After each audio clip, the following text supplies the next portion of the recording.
Welcome to three sister life style. இன்றைக்கி நம்ம ஒரு புது ரெசிபி பார்க்க போகிறோம். ஒரு ஸ்வீட் ரெசிபி. வாங்க எப்படி செய்கிறதுன்னு பார்க்கலாம். சூப்பரான மில்க் புட்டிங் பார்க்க போகிறோம். அதுக்கு தேவையான பொருள் பார்க்கலாம். பால் 1 cup, 1/2 cup sugar, normal sugar, water தண்ணி 3 டேபிள் ஸ்பூன், எக் 2. இப்போது இதை வச்சு எப்படி செய்யுதுன்னு நான் சொல்கிறேன். ஒரு பாத்திரத்தில் 3 டேபிள் ஸ்பூன் சர்க்கரை போட்டுக்கணும். அதுக்கப்புறம் 3 டேபிள் ஸ்பூன் தண்ணி போட்டுக்கணும். நான் சொல்கிற அமௌண்ட்லேயே பண்ணுங்கள், ரொம்ப நல்லா வரும். இது ரொம்ப ஈஸியான ரெசிபி. இது பிகினர்ஸ்க்காக நான் இப்போ சொல்லித்தரேன்.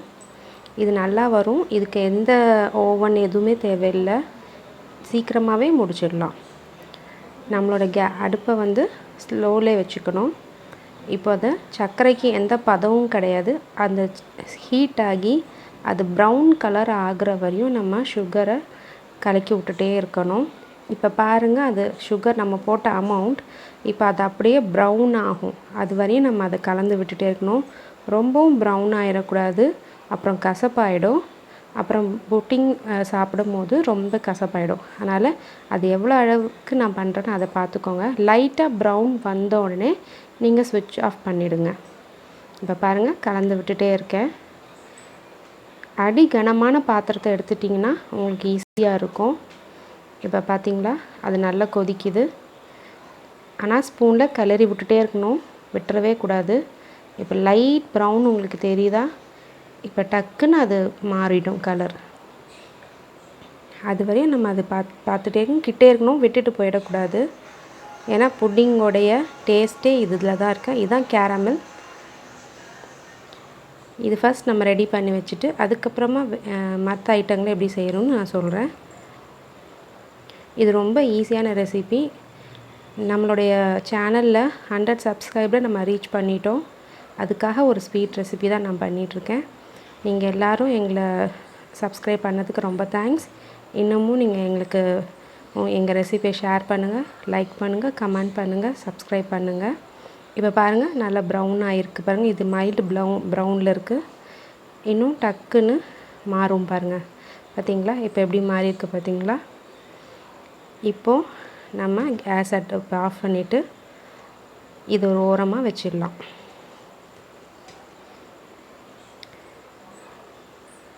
இப்போது ஆஃப் பண்ணிவிட்டு ஒரு பவுலில் 2 முட்டையை எடுத்துக்கலாம். இதுக்கு பீட்டர் வேண்டாம், ஒன்றுமே வேண்டாம், விஸ்க்கு கூட வேணாம். நமக்கு வீட்டில் இருக்க சாதா ஸ்பூன் வச்சே நீங்கள் பீட் பண்ணிக்கலாம். இப்போ இதை நல்லா நம்ம ஸ்பூன் வச்சு பீட் பண்ணிக்கலாம்.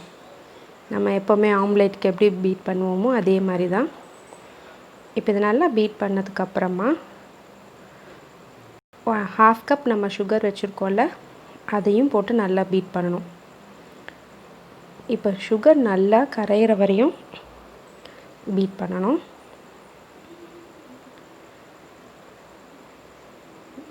பீட் பண்ணியாச்சு. சுகர் நல்லா கரைஞ்சிருக்கு. கைவிடாமல் நல்லா பீட் பண்ணுங்கள். அதுக்கப்புறமா நம்ம கேரமல் ஒரு பாத்திரத்தில் ஊற்றிக்கலாம்.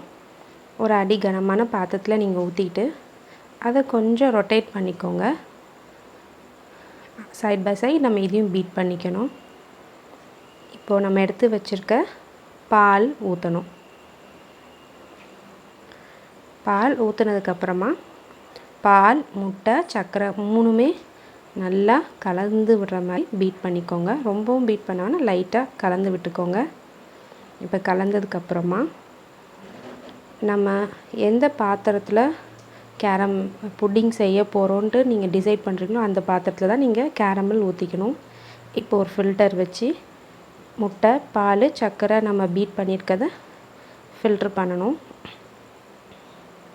நம்ம கேரமல் ஊற்றி வச்சுருக்க பாத்திரத்தில் தான் இப்போ இதை இந்த லிக்விடை நம்ம ஊற்ற போகிறோம்.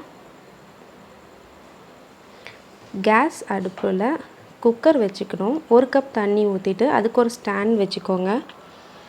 நம்ம ஒரு பவுலில் ஊற்றி வச்சுருக்கோம் இல்லையா, கேரமல் போட்ட பவுலில் இது மாதிரி ஒரு அலுமினியம் ஃபாயில் போட்டு அதை கவர் பண்ணிக்கோங்க.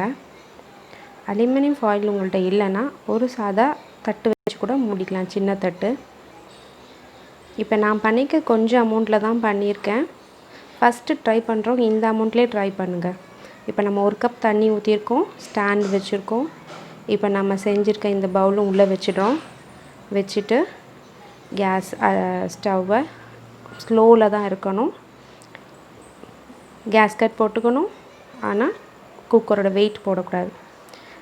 மெதுவான. இப்போ நம்மளோட புட்டிங் ரெடி ஆயிடுச்சு. இப்போ இந்த அலுமினியம் ஃபாயிலை ஓப்பன் பண்ணிவிடுங்க. 20 to 25 மினிட்ஸ் போதும், அதுக்கு மேலே வைக்க வேண்டாம். இது ரெடி ஆகிடும். அதே மாதிரி ஒரு கத்தி வச்சு குத்தி பார்த்திங்கன்னா அதில் எதுவும் ஒட்டாமல் வரும், அதுதான் அதோட பதம். இப்போது ஓப்பன் பண்ணிவிட்டேன். இப்போ பாருங்கள், நல்லா வந்திருக்கு, ரொம்ப சூப்பராக இருக்குது.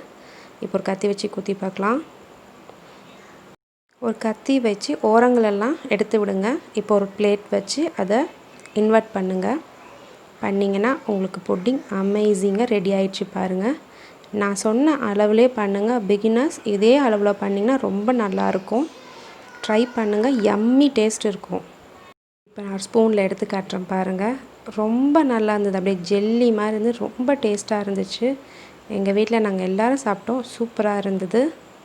100 சப்ஸ்கிரைபர் ரீச் பண்ணதுக்காக இந்த sweet like, comment and share, subscribe பண்ணுங்கள். Thank you all.